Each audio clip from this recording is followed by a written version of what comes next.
Now, if you're an avid watcher of my channel, you may remember that I use stereo spread for my stereo processing on my bassline. This is a crucial step for me in the process of getting my bassline to sound the way that I want it to, and that is because a little bit of stereo play tends to glue the bassline towards the other elements in the track. Now, in this particular project, I don't really have any context for this bassline, so I cannot actually show you that. That is because this is the project in which I'm working on Psychedelic Essentials Volume 4, and I haven't made that pack yet, so we don't have anything to make any context with. Anyway, in terms of the settings for this plugin, what I personally like to do is something like this, where I turn this up a little bit and turn this down a little bit.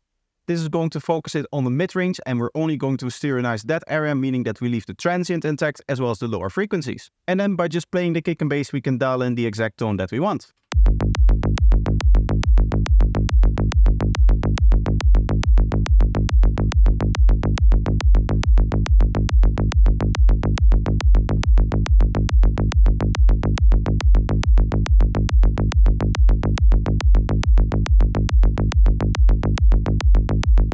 You can hear that it's a very subtle effect, you can barely hear it in the context of the mix. But one of the things that you'll see is that you have to be pretty careful with dialing this in. As you saw, I did the amount last, so this is the stereo spread amount basically. So how wide is this process actually going to make the sound? And I dialed in the tone first, because when you saw me dialing in the tone, you may have noticed that the stereo field also went from left to right. That is just how this particular process works. One of the artifacts is that your sound can end up being slightly panned. And of course, we don't want that for a bassline, so we want to negate that. And therefore, I dial that in first, making sure that the line is pretty close to the mono line over here. And then I dial back the amount so that I can actually get the amount of width that I'm after. Now, up until this point, I was always using this particular plugin for my stereo width, which meant that this was one of the few processes that I hadn't captured in the actual bass patch itself. So whenever I made a preset pack, there would always be this requirement that personally, if I were to use the preset, I would put this plugin on this preset. And if people don't have access to this particular plugin, then obviously they cannot recreate the sounds that I may make in a tutorial or that I have in a particular track of mine. Now, if you have been following the channel, you'll probably know that over the years, I've managed to resample a lot of the characteristics of my bassline into the actual oscillators of the bassline. We started off with the phase shift, and then I did the sub separation trick.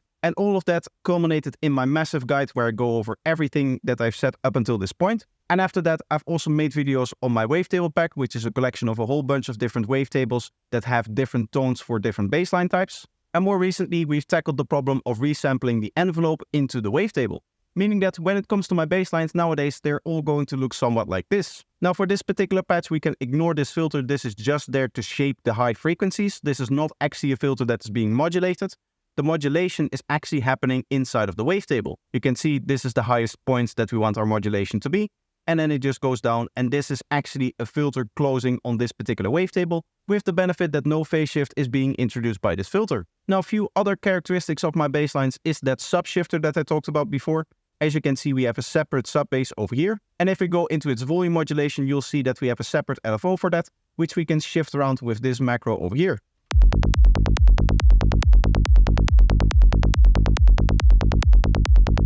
And if we look at what that does inside of SciScope,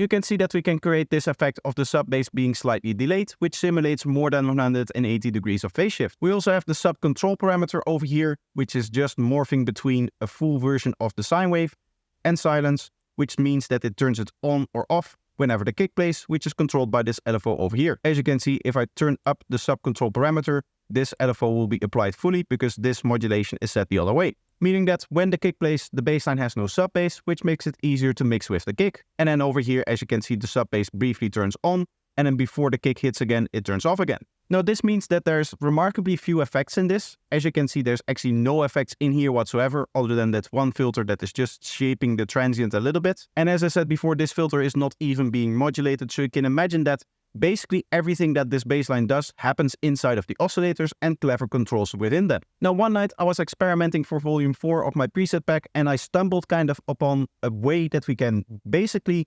reintroduce stereo wave into our bassline from an oscillator level. And while I showed that plugin before that I normally use, this is a very similar effect. It's not going to be the exact same process to achieve this effect, but the outcomes of the effect are going to be very, very similar to what you're going to get inside of stereo spread. So now let's have a listen at a different bassline. This is a triplet bass.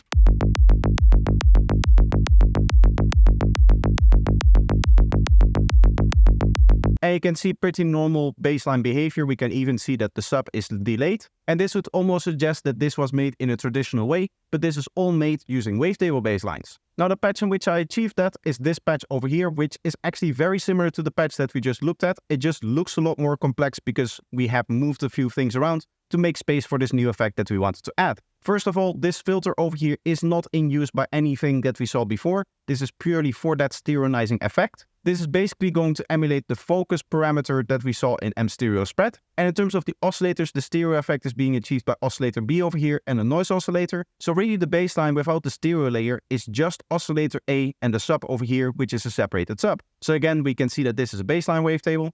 Looks very similar to the one that we saw.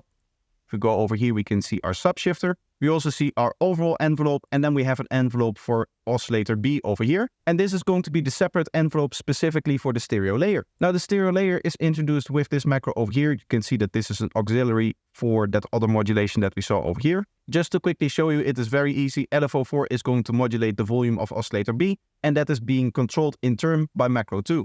So macro 2 is basically modulating this amount slider over here from 0 if it's all the way down to fully up if it's fully up. So let's hear what this stereo layer actually sounds like.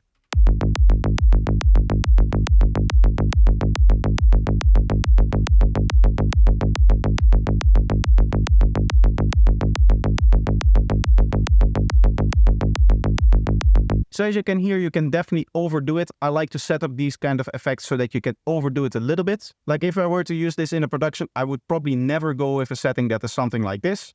Maybe maximum I would go for something like this. Or if I just want to add a little bit of this detail, I would lower it even more. Of course, during this process, I would probably always use a stereoscope. So let's put this over here.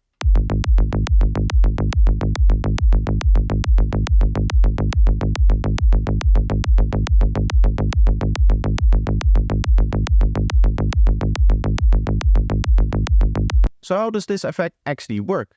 Well, first of all, you're going to need a wavetable baseline with an envelope captured within the wavetable. Now, of course, I did a separate video on that, so if you don't know how to make those, make sure that you check that one out. So let's say that you have your wavetable baseline with envelope resampling, meaning that everything is happening within this one oscillator, except for the sub-bass. Then really all we need to do to generate stereo with is strategically add differences between the left and the right channel. And of course, there's a few different ways of doing that, but the easiest way to do it within one oscillator is to pan that oscillator really quickly from the left to the right. Now in this particular case, I wanted to use a waveform that closely resembles this bass tables 1 over here, but I didn't want to use the exact same waveform because it has clicks in it. So I kind of wanted to smoothen out that waveform, which is what I've done over here. If we go inside of this waveform, we'll see that it's basically the exact same wavetable in terms of the amplitude of all of the harmonics. But if we go up here, you can see that all of the harmonics have randomized phases.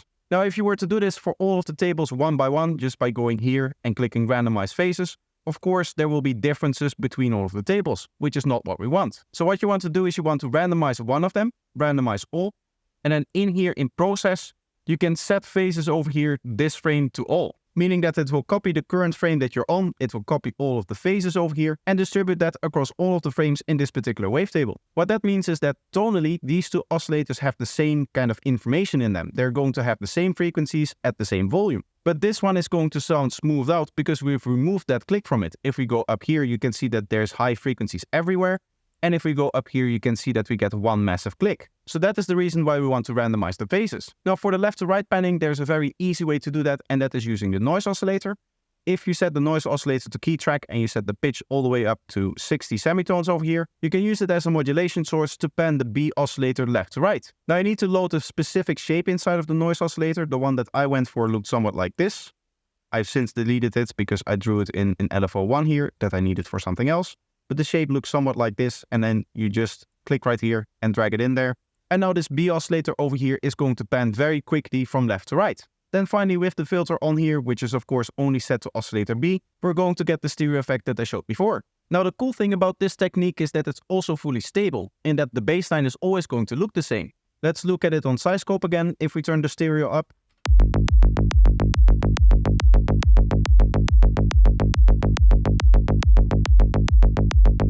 you can see that the waveform doesn't change. Even though we're introducing this really random feeling signal, the signal isn't actually random. And that's because both the randomness over here, as well as in the noise oscillator, is turned off.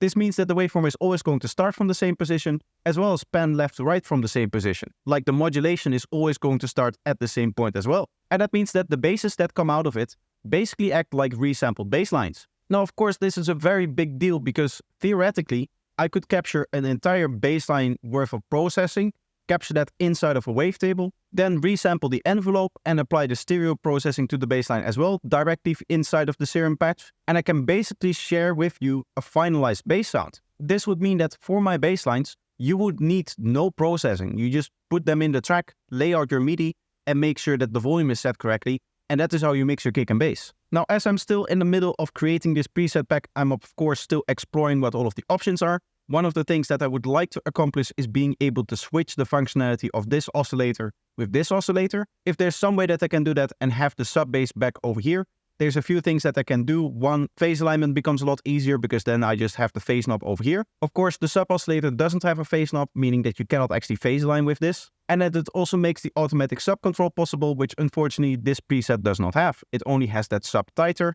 but it doesn't actually turn off the bassline when the kick plays. Now, as you can imagine, I'm of course going to make full use of all of the possibilities that I discover when I'm experimenting with this. And I'm going to give you the promise that all of my basslines are going to be created in such a way that you technically don't need any plugins after the serum patch in order to use these basslines in your production. Another thing that you won't have to do with any of my basslines is resampling, because of course I've taken massive care to make sure that that is not needed either. As we saw before inside of Psyscope, we can see that the bassline basically stops playing here and then the bass note hits, which is exactly what we want to achieve when we're resampling. Of course that and a note being entirely stable. But the final thing that I want to talk about is, what if you don't want that note to be stable? Traditionally, resampling doesn't allow for instability inside of notes because you make one sample and that is what you're going to copy over to the rest of the track. Well, in this case, we do have that possibility because what we can do is we can turn up this randomness and make it so that this note doesn't perfectly retrigger every time because it's going to have random starting positions both for the oscillator as well as the modulation on that oscillator. And now what you'll notice is that we get this very dancing around bassline.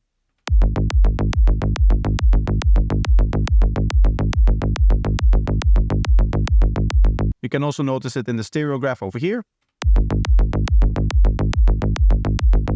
And you can see that this gives you even more options than just resampling your bassline. And that just goes to show how powerful these kind of wavetable basses end up being. Because for a long time, I felt like we're just resampling the phasing. Okay, we're just creating different tones with the wavetables pack. But now with these last few developments, I've actually gotten close to being able to, within just the oscillators, give you a bassline that I would actually use within a production. Like again, nothing to create this bass note is happening outside of this page. There's no effects in here.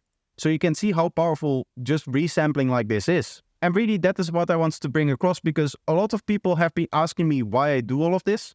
And mainly on the last video, there was a lot of skepticism of, is it all worth it? Is there a reason why you would use this method over another method?